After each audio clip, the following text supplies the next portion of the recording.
அனைவருக்கும் வணக்கம். Welcome to tasty masala. உங்களுக்கு இந்த வீடியோ பிடிச்சதுன்னா சப்ஸ்கிரைப் பண்ணுங்கள், லைக் பண்ணுங்கள், ஷேர் பண்ணுங்கள். உங்களுக்கு எங்களோட ஹோம்மேடு மசாலா ப்ராடக்ட்ஸ் வேணுன்னா டீட்டெயில் டிஸ்கிரிப்ஷன் பாக்ஸில் கொடுக்குறேன், காண்டாக்ட் பண்ணுங்கள். வாங்க வீடியோக்குள்ளே போகலாம். இன்றைக்கி நம்ம பார்க்க போகிற ரெசிபி ராகி இட்லி தான். ரொம்பவே ஈஸியாக செய்ய போகிறோம். ரொம்பவே ஹெல்த்தியான ரெசிபி. பஞ்சு போல் இருக்கும். ராகி மாவு வச்சு நம்ம செஞ்சிடலாம். கண்டிப்பாக ட்ரை பண்ணி பாருங்கள். ஈஸியான மெத்தடில் செய்யலாம். ரொம்ப சாஃப்டாக இருக்கும், டேஸ்ட்டும் சூப்பராக இருக்கும். வாங்க, இது ரொம்ப ஈஸியாக நம்ம செய்யலாம். ராகி எதுவுமே நம்ம ஊற வைக்க தேவையில்லை. உங்களுக்கு தேவைன்னா ராகியை லைட்டாக அரைச்சி வச்சுக்கோங்க. ரொம்பவே சாஃப்டாக இருக்கும், ப்ளஃபியாக இருக்கும். ஃபஸ்ட் இதுக்கு எப்படி செய்கிறது பார்க்கலாம். நான் ஒரு அரை டம்ளர் அளவுக்கு உளுந்து எடுத்து 2 மணி நேரம் ஊற வச்சுருக்கிறேன். இந்த டம்ளரில் தான் எடுத்து ஊற வச்சேன். நம்ம எந்த டம்ளரில் எடுக்கிறோமோ அந்த டம்ளர் அளவு முக்கியம். ஒரு அரை டம்ளர் உளுந்து எடுத்து கரெக்டாக 2 மணி நேரம் ஊற வச்சுருக்கேன். இதை நான் இப்போ மிக்ஸி ஜாருக்கு சேர்த்து கல்லுப்பு சேர்த்து அரைச்சி எடுத்துக்க போகிறேன். நான் மொத்தமாக எல்லா மாவுக்கும் சேர்த்து உப்பு இதிலே சேர்த்தாச்சு. தேவையான அளவு தண்ணி ஊற்றி அரைச்சிக்கலாம். நீங்கள் அதிகமான அளவு சேர்த்திங்கன்னா கிரைண்டரில் கூட அரைச்சிக்கோங்க. மாவு இந்த அளவுக்கு நான் அரைச்சி எடுத்துக்கிட்டேன். இது நம்ம இந்த நாள் நைட்டே செய்கிறேன். இப்போ நம்ம இந்த அரைச்ச மாவு கூட 2 டம்ளர், அந்த எந்த டம்ளரில் எடுத்தோமோ அரை டம்ளர் உளுந்து எடுத்தாலும் அதே டம்ளரில் 2 டம்ளர் அளவுக்கு ராகி மாவு சேர்த்துருக்குறேன். நீங்கள் கடையில் வாங்கினா ராகி மாவுனாலும் சரி, இல்லைனா ராகி தனியாக மிஷினில் கொடுத்து கூட நீங்கள் அரைச்சி வச்சுக்கலாம். இந்த மாதிரி 2 டம்ளர் அளவுக்கு ராகி மாவு சேர்த்துருக்குறேன். இது கூடவே ஒரு அரை டம்ளர் அளவு ரவை. இது வறுத்த ரவை கடையில் கிடைக்கும்ல, அதுதான். நம்ம திரும்ப வறுக்க வேண்டாம், அந்த அப்படியே சேர்த்துக்கலாம். ஒரு அரை டம்ளர் அளவு மட்டும் ரவை சேர்த்துருக்குறேன். உப்பு நம்ம ஏற்கனவே சேர்த்தாச்சு. இதை நம்ம நல்லா இப்போ கையை வச்சு கலந்துக்கிடலாம். நல்லா கலந்து கொடுத்துக்கோங்க. இந்த மாவு கரெக்டாக ஒரு 8 மணி நேரம் நல்லா புளிச்சு வரணும். நல்லா கையை வச்சு கலந்துட்டு தேவையான அளவு தண்ணி சேர்த்து இந்த மாதிரி இட்லி மாவு பதத்துக்கு கரைச்சிக்கோங்க. கண்டிப்பாக கையை வச்சு நல்லா கலந்து கொடுங்க. நல்லா புளிச்சு வரும். இந்த அளவுக்கு இருந்தால் இட்லி மாவு பதம் கரெக்டாக இருக்கும். தோசைக்குமே இந்த மாவு ரொம்ப நல்லாயிருக்கும். நான் செஞ்சு பார்த்தேன். இந்த மாதிரி நம்ம நல்லா கலக்கி விட்டுட்டு இதை அப்படியே மூடி போட்டு வச்சுக்கலாம். காலையில் இது எவ்வளோக்கு புளிச்சு வந்திருக்குன்னு பார்க்கலாம். கண்டிப்பாக நீங்கள் நைட்டு செய்கிறதா இருந்தால் காலையில் இந்த மாதிரி கலக்கி வச்சுக்கோங்க. மறுநாள் காலையில் மாவு எவ்வளோ அளவுலாம் புளிச்சு வந்திருக்குன்னு பாருங்கள். நல்லா பபுள்ஸ் ஃபார்ம் ஆகி நல்லா பொங்கி வந்திருக்கு. பார்த்தாலே தெரியும் மாவு நல்லா புளிச்சு நல்லா பொங்கி வந்திருக்கு. நம்ம இதை நல்லா கலக்கிட்டு இட்லி மாவு செஞ்சுக்கலாம். இட்லி தட்டில் ஊற்றிக்கலாம். நல்லா கலக்கி கொடுத்துக்கோங்க. ரொம்ப ஈஸியாக செஞ்சிடலாம். நம்ம இட்லி பிளேட்டில் கொஞ்சம் கொஞ்சமாக ஊற்றி எடுத்துக்கலாம்.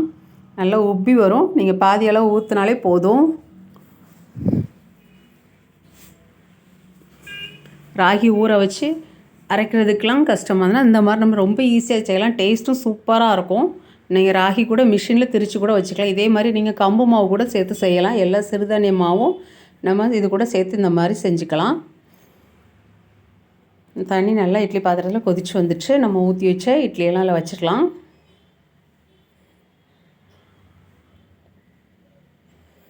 இது வெந்துட்டுருக்கட்டும் நல்லா. அதுக்குள்ளே நான் உங்களுக்கு இதுக்கு சைடிஷ்ஷாக ஒரு தக்காளி சட்னியும் செஞ்சு காமிச்சிருக்கிறேன். இந்த மாதிரி நல்லா மூடி போட்டு வச்சிடலாம். ஒரு 10லேருந்து 15 மினிட்ஸ்க்குள்ளே வெந்துடும். இப்போ ஒரு தக்காளி சட்னி செஞ்சிடலாம். கொஞ்சமாக கடாய் சூடாகட்டும். பேனில் கொஞ்சமாக எண்ணெய் சேர்த்துக்கோங்க. அது கூடவே கொஞ்சமாக உளுந்து லைட்டாக பொரிஞ்சு வரட்டும்.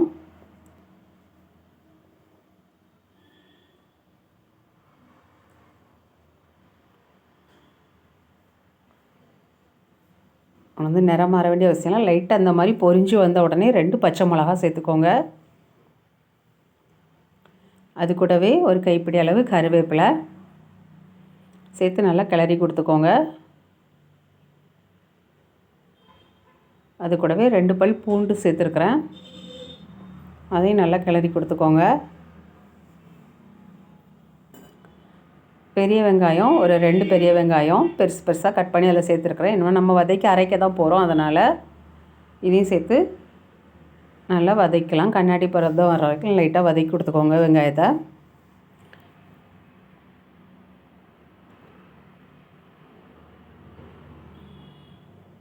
இப்போ இது கூடவே நல்ல பழுத்த தக்காளி ஒரு 2 தக்காளி நல்லா கட் பண்ணி வச்சுருக்கிறேன், பெரிய தக்காளி. அதையும் அதில் சேர்த்துக்கலாம். தக்காளி நல்லா மசிஞ்சு வர்ற வரைக்கும் நல்லா வதக்கி விட்டுக்கோங்க. தேவையான அளவு உப்பும் சேர்த்துருக்குறேன் சட்னிக்கு. கல் உப்புங்கிறதுனால ஃபஸ்ட்டே சேர்த்து நல்லா வதக்கிக்கலாம். இந்த அளவுக்கு நல்லா மசிய வந்தப்புறம் நல்லா கிளறி கொடுத்துக்கோங்க. நல்லா வெந்து வந்துருச்சு நம்மள்ட்ட தக்காளி எல்லாம்.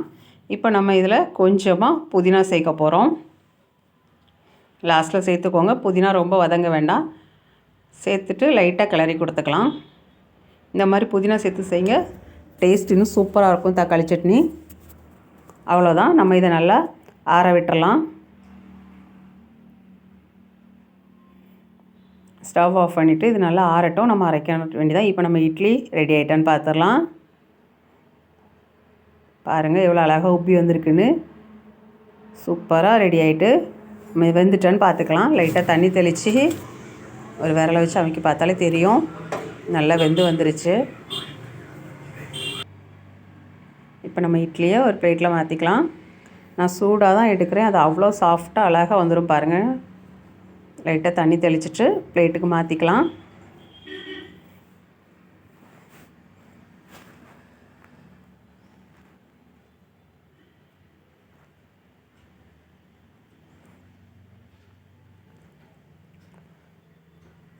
துணியில் கூட ஒட்டாது, ரொம்பவே சூப்பராக இருக்கும்.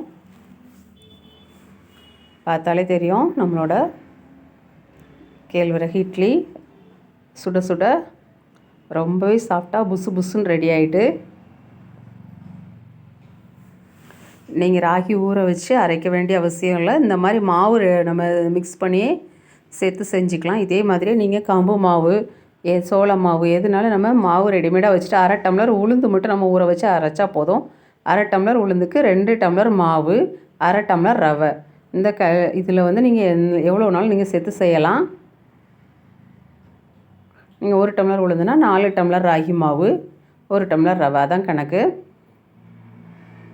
பார்த்துக்கோங்க எவ்வளோ சுட சுட இருக்குன்னு. அவ்வளோ சாஃப்டாக அவ்வளோ ப்ளஃபியாக இருந்தது. டேஸ்ட்டும் சூப்பராக இருக்கும். அங்கே பாருங்கள் ரொம்ப சாஃப்டாக ரொம்பவே டேஸ்டியாக இருக்கும். ரொம்பவே ஹெல்த்தியானது. நம்ம சட்டுன்னு செஞ்சு சாப்பிட்லாம்.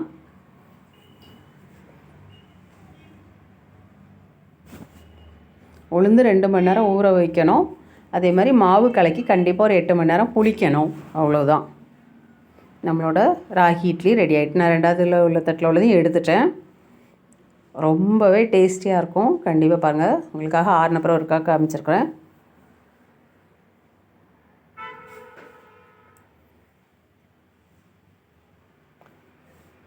இப்போ நம்மளோட தக்காளி சட்னி நல்லா ஆறி வந்துருச்சு. இதையும் ஒரு மிக்ஸி ஜாருக்கு மாற்றி அரைச்சி எடுத்துக்கலாம். நம்மளோட டேஸ்டியான தக்காளி சட்னி ரெடி ஆகிட்டு.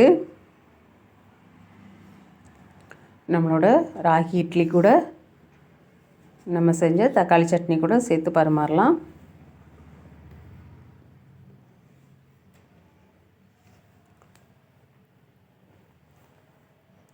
தக்காளி சட்னி தேங்காய் சட்னி கூட நல்லா தான் இருக்கும் இந்த ராகி இட்லி.